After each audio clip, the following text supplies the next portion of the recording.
Hi, this is Amy Regenstrife, wanting to leave a legacy in cancer survivorship and thrivership. Today's short video is about kind of general patient advocacy when you are at the cancer center. Maybe how to talk to your doctor, how to make your life easier in there, how to go on a doctor's appointment, how to navigate your way through the sort of medical system. I actually want to tell you a story about what got me into this whole thing. So my first time in 2001, when I was in the cancer center, I was having a lung tube removed.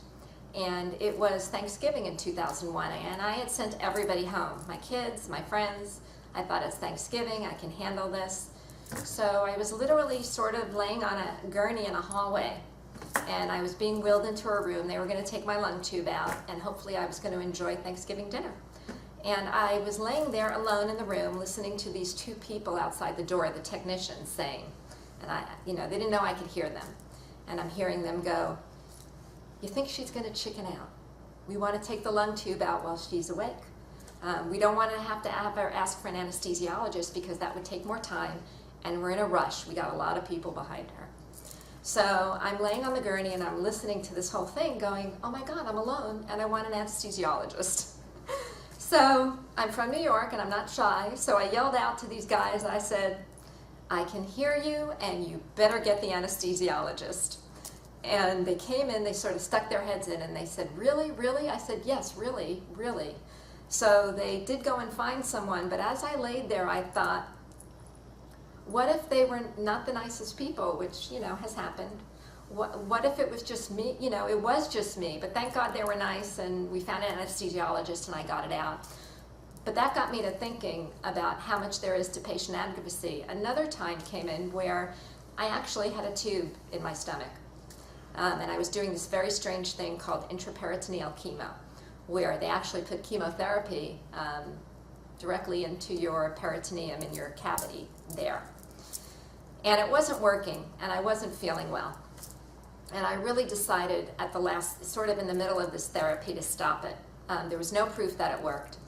I went to my doctor, my oncologist, and he understood, and learning to talk to your doctor is very important. That's a whole nother video.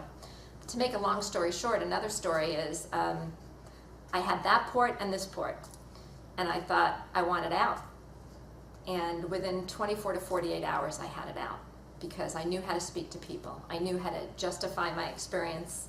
I was very scientific. Not everybody's going to do that, but you need to learn how to speak to your medical professionals or have a patient advocate, meaning a family member, friend. You need to have somebody with you that can help you communicate with your doctors.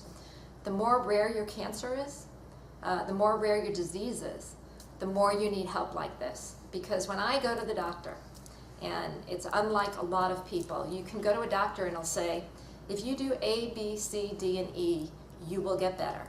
If you take your drugs, if you rest, if you get enough sleep and eat right, in a week to 10 days, you'll be better. It's a whole different experience when you go and you sit down with your oncologist and he says to you, "I don't know what to do for you anymore. I have no idea. These are your choices. This is what people are doing now. A chemo, a surgery and chemo, a this, a that." It becomes like a tree growing branches. You have no idea what to do next.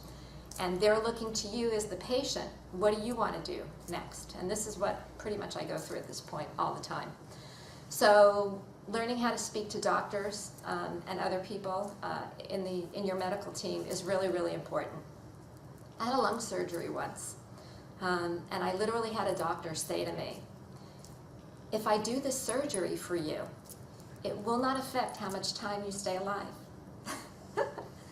And I just looked at him. He goes, "So I don't know if I should be doing it."